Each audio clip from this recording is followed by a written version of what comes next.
President-elect Donald Trump will return to the White House. Voters overwhelmingly supported Republicans in Florida and nationwide. Coming up, WGCU has full analysis of the 2024 election, from the presidential race to proposed constitutional amendments impacting abortion, marijuana, and other issues. We break down how voters responded. That's coming up next on Southwest Florida in Focus.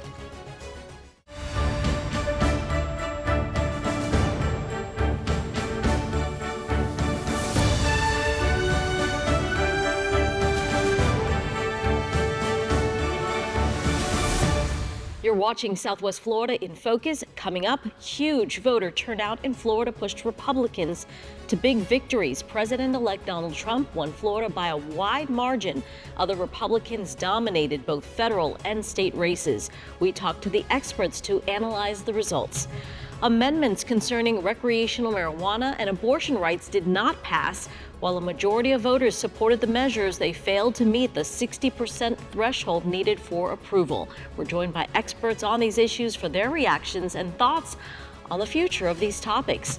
Plus, honoring National Indigenous Heritage Month through the arts. We visit the Seminole Tribe of Florida to see how they celebrate their vibrant culture. Hello, I'm Sandra Viktorova. Thank you so much for joining us. Republicans dominated the state in the 2024 election, with President-elect Donald Trump easily winning, Senator Rick Scott cruising to re-election, and state Republicans keeping their supermajorities. Nearly 78% of registered Floridians voted this election. In Southwest Florida, voter turnout was even higher. In Lee and Collier counties, it reached 80% or higher. In Charlotte County, 79% of voters cast ballots, numbers not seen since the 1980s. For the third consecutive time, Florida voters selected President-elect Donald Trump to serve as commander-in-chief.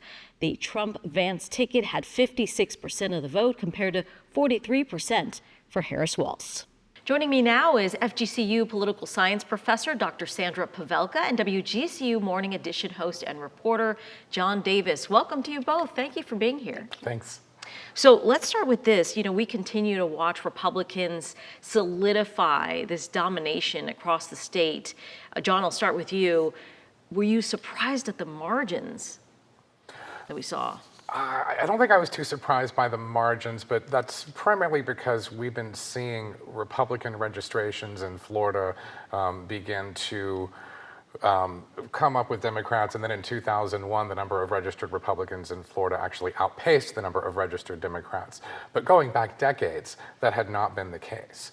But given that Republicans now have a registration edge of more than 1 million voters, I wasn't too surprised. We saw that obviously with the senator race, with Senator Scott, and with the state legislature, right? Absolutely. So the state House and Senate, the Republican Party is going to continue to hold supermajorities in both of those chambers. And just looking specifically here in Southwest Florida, whether it was the state House or Senate, I didn't identify any races that were really competitive. It was almost across the board the case of an incumbent Republican facing a Democratic challenger. And, this place, even when Democrats did have a voter edge in Florida, Southwest Florida specifically had been a conservative stronghold even back then. Dr. Pavelka, I wanted to ask you about this red wave we saw nationally. It was supposed to be so close. And that's not what we saw. No, we did not. And this is historic because we haven't seen this since 1984, Reagan's second term. So this was something, kind of in the process and something coming that I don't think people really thought that it would have the impact it did in terms of the greatest extent that the Republicans came out to vote at all levels for president, House, Senate, and then, of course, in our case, the state legislature. But I think this goes along and aligns with the conservative values and conservative leanings that voters have now nationally. And it's aligning with their views on the economy, on immigration, and we saw it at the polls on Tuesday. You just touched on it. That sort of driving force, does it all come back to the economy? Well, from what I've seen in terms of the polls that I've seen kind of post-election, the economy had a really strong presence in this election, and it's being felt in voters' pocketbooks, and gas and groceries, if you would. And this was really, I think, heard at the national level, and something that, of course, Trump had been talking about for quite some time. And I read a poll that over 50%, a strong majority, were impacted by the economy moderately to highly, and that's significant. Now, I would like to add, though, inflation has been going down. The White House was really excited about this consumer confidence index data that came out a week prior to the election. I actually spoke with the Biden White House economic advisor because they really wanted to get that message out. But that was one of the things I emphasized in my conversation with him is, are people really feeling this? When people go home and they're, budgeting for their own household and going to the grocery store, are they feeling that? And just to piggyback on what Dr. Pavelka was saying, I don't think they are. And that had a lot to do with how people made their choices when they went to the ballot box this time. I want to ask you about any other surprises for you. This, we were talking about the red wave, perhaps was a surprise. Any other surprises this election? Well, going back to Rick Scott's re-election victory, I wasn't surprised that he won, but I was surprised by his margin of victory, because polls showed that this was going to be a much tighter race between him and his Democratic opponent, Debbie Mucarsel-Powell. But he won by a pretty wide margin. I was also surprised because Florida's senior voting bloc is so significant, and I'm sure you'll all remember Scott took a lot of flack, not just in Florida, but nationally, for a plan he had been pushing to sunset all federal programs after 5 years unless Congress renewed them. And that did not include any exceptions for entitlement programs like Social Security and Medicare, which of course are very popular with that elder voting bloc. But at the end of the day, it didn't make a difference. I'd like to turn now to the state amendments. Only 2 of these proposed amendments actually passed, of course, the right to hunt and then the adjustment to the homestead exemption, to deal with inflation. Some folks supporting some of the amendments, like abortion, marijuana, feel that the threshold was just too high, that they had the sense of, well, we got close to that 60%, perhaps is this threshold too high, that perhaps the will of the voters isn't being met? Well, I think to understand that, you have to look at how these amendments get on the ballot in the first place. The 2 that passed that you were talking about, hunting and fishing and the homestead exemption, those were put on the ballot by legislative action. The more controversial ones were put there through citizen-led initiatives.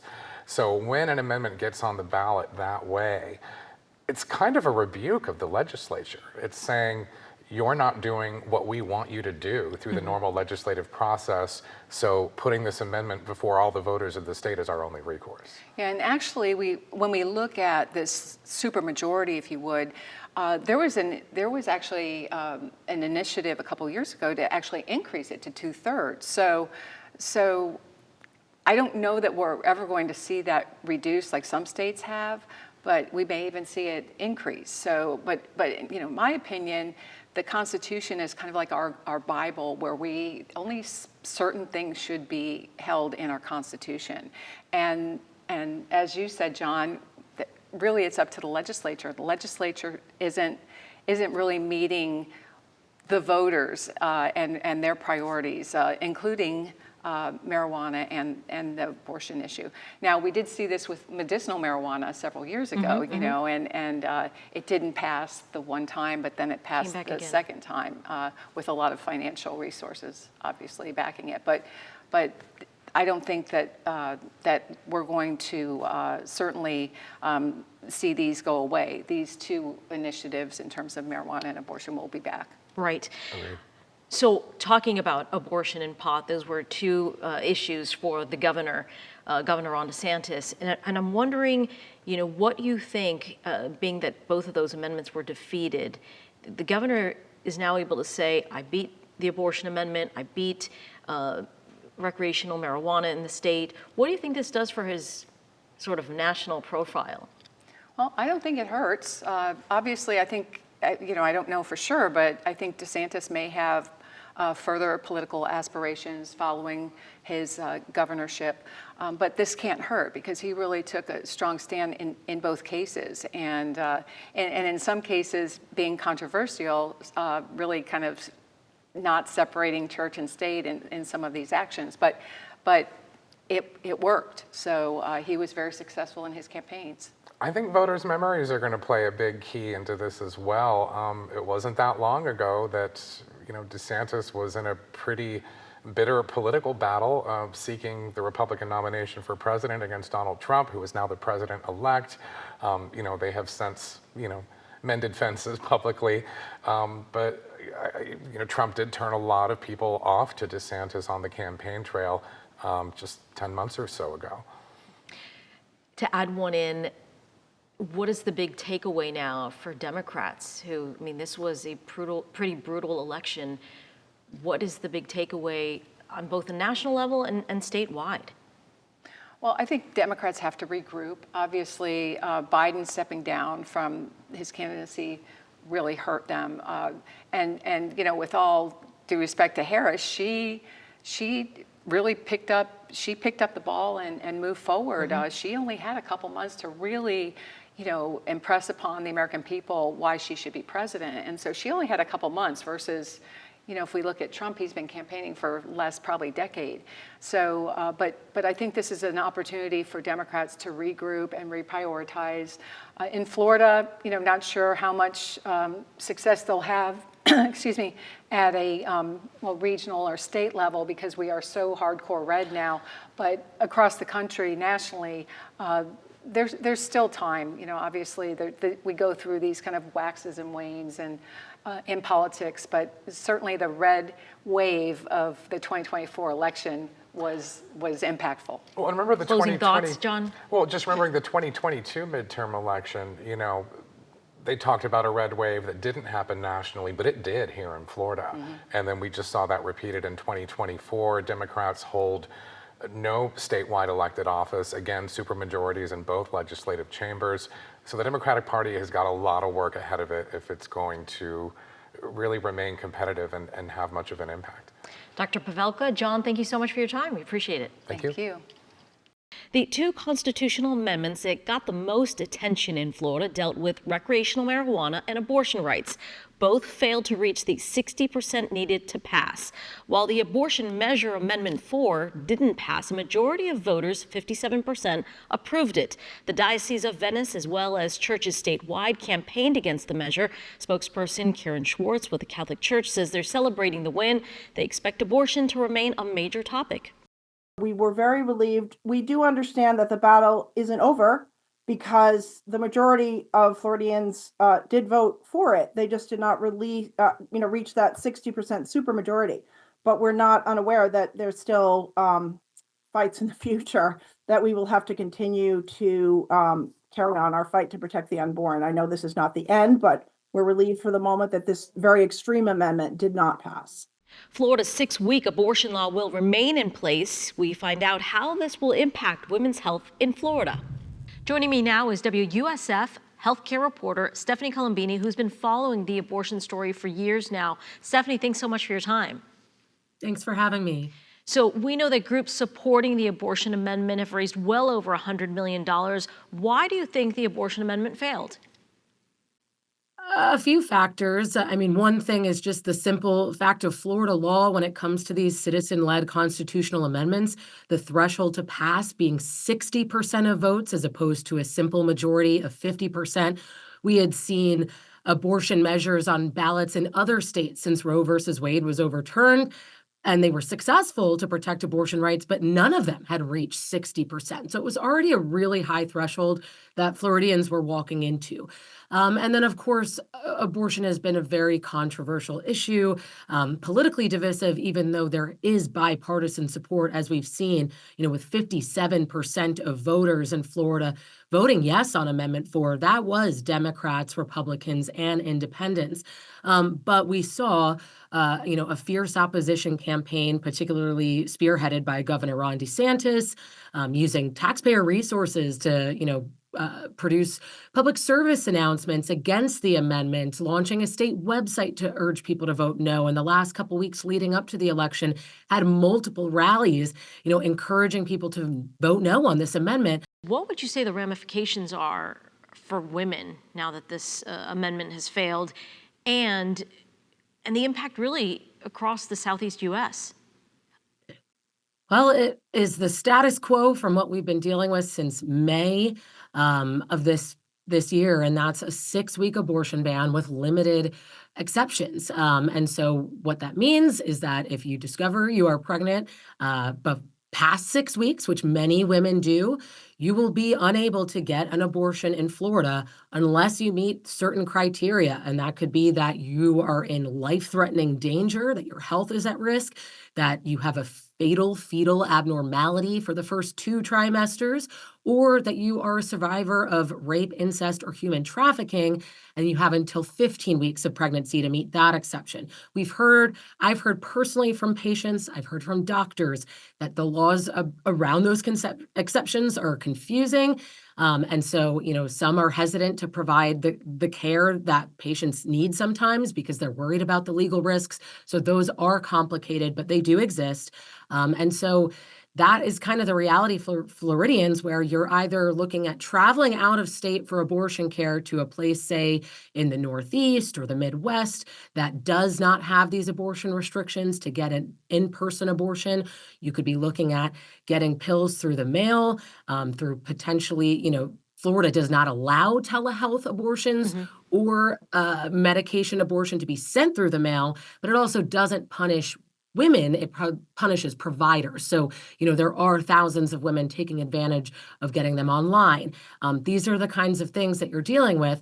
And then in terms of the whole Southeast, Florida had previously been a place that many people living in states surrounding us with stricter abortion bans could turn to for care. That's going to continue to not be an option, unless you're in a total ban state and can get to Florida before you're 6 weeks pregnant. So very difficult to access abortion care beyond 6 weeks in the entire Southeast. Stephanie Kamalambini with WUSF, thank you so very much. Recreational marijuana also failed to meet the 60% threshold needed to pass. Both sides spent millions of dollars to sway voters. Once again, a majority of people, 56%, approved the measure, while 44% voted against it. Groups like the Florida Sheriff's Association campaigned strongly against expanding marijuana access. Joining me is Charlotte County Sheriff Bill Promell, also president of the Florida Sheriff's Association. Thank you so much, Sheriff, for joining us. We appreciate your time. Well, thank you for having me. So, Sheriff, I know you, as well as the Sheriff's Association, felt strongly that this was not a good amendment for the state of Florida. Why is that? No, this is something that could have changed the landscape of Florida for a very, very long time. Putting something in a constitutional amendment is very serious because once it's in there, it's virtually impossible to get out.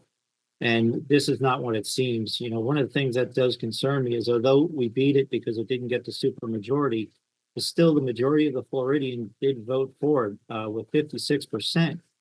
With all that we have going on with substance use and mental health disorders, this is just not something we needed for the state of Florida. And, if you look at the top 10 substance use diagnoses here in the state of Florida, cannabis dependence is ranked number 3 and cannabis abuse is ranked number 6. So if you put those two together, that's right behind alcohol dependence. So you said it, about 56% of voters supported the amendment. Were you surprised at that percentage? Not really, but it does, like I said, it does concern me because it appears the majority of the Floridians do not understand the hazards that go with marijuana use. This is not the marijuana of old. This is not the marijuana that some people remember back in the 60s and 70s. It's much more stronger. It's addictive. And they're trying to say that this would have brought billions of dollars to our schools and our law enforcement. That is just so untrue. This would be costing us more because, and if you look at the state of Colorado, for every dollar that they're bringing in tax revenue, they're spending $4.50 in social costs. You've got the health issues, you've got addictive issues, you've got all kinds of things going on over there. We're known for our sunshine, our beaches, and Mickey Mouse. We don't need this. And I'm glad we didn't get to 60%. Sheriff Bill Promell, we appreciate your time. Thank you so very much, Sheriff.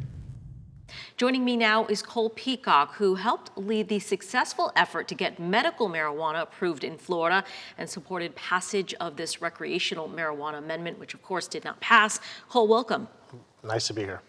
So more than $150 million to try to get this amendment passed. It did not. Why do you think it failed? I think the main reason you look at amendments that fail in the state of Florida, and traditionally it takes multiple times for them to get passed because you have such a strong threshold to overcome. At 60% voter approval is incredibly difficult. You know, most elected officials don't even get that when they get elected to office. Most legislators who pass the 60% rule probably don't get 60% in their reelection races. That is a very difficult thing to get passed. You had a clear majority of the state of Florida at 57% say they wanted something like this, along with other amendments that were on the ballot. But if you don't get 60 in the state, it doesn't matter. So at least 24 states have passed recreational marijuana. Are you surprised it didn't pass? And how important do you think Governor Ron DeSantis' opposition to this played a role? Surprised it didn't pass, probably more disappointed. Again, it takes multiple times, you know, going back to 2004-ish when the legislature and the state of Florida put in this 60% rule, because that was not ever the case in the state of Florida. It was just a majority for amendments. Mm-hmm. So that, knowing that is tough. Most amendments have to go on the ballot a couple times. I do think this will come back again as well. Do I think the governor's influence, any governor's influence, when you have the weight of the government behind you, the weight of your leadership in your party, the weight of kind of, you know, untapped funds, and you can bring all kinds of dollars to oppose it. What I think is interesting is what's going to happen with the dynamics between, you know, at the time candidate Trump and now President Trump, who was supportive of Amendment 3, mm-hmm. and now you have a governor who's opposed to it. I think that's going to be an interesting dynamic. You know, there may be things on the federal level that supersede the state level and do some things. So I think also you're going to have the legislature probably look at some of these issues. Whether they make action or not, I don't know. Cole, we always appreciate your time. Mm-hmm. We'll check in with you again. Thank you. You got it. Thank you. Florida's indigenous communities shared their vibrant culture and heritage through song and dance this month. We take you to the celebration coming up on Southwest Florida in Focus.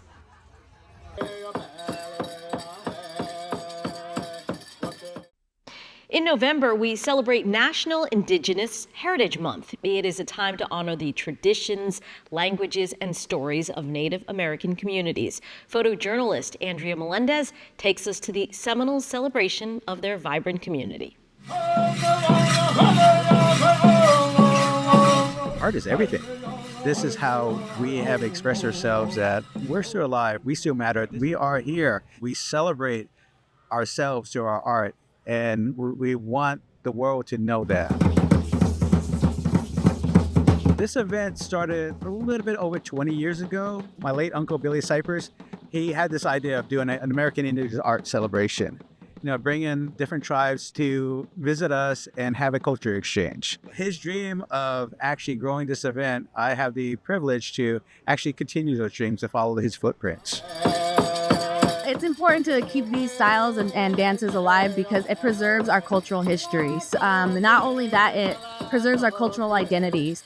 And we're the Lightning Boy Foundation. We're a nonprofit organization that teaches Indigenous youth how to hoop dance. And through the hoop dance, we get our kids to stay traditionally and culturally intact. It's a storytelling dance. It's a really athletic dance. They all use their imagination to see all the designs that we create. And even when we do it, we're telling our own individual story. So it's a really unique experience. When we do some of these moves, like you can see the shock in their eyes as we do it. So it's just really great to see how happy it makes all of them. I do have some original tricks that I really like, but I love all of them the same. I think dancing with one hoop might be my favorite just because there's so much freedom with one hoop you can do. Mine is two. You like two hoops? 2 hoops is like top tier for me.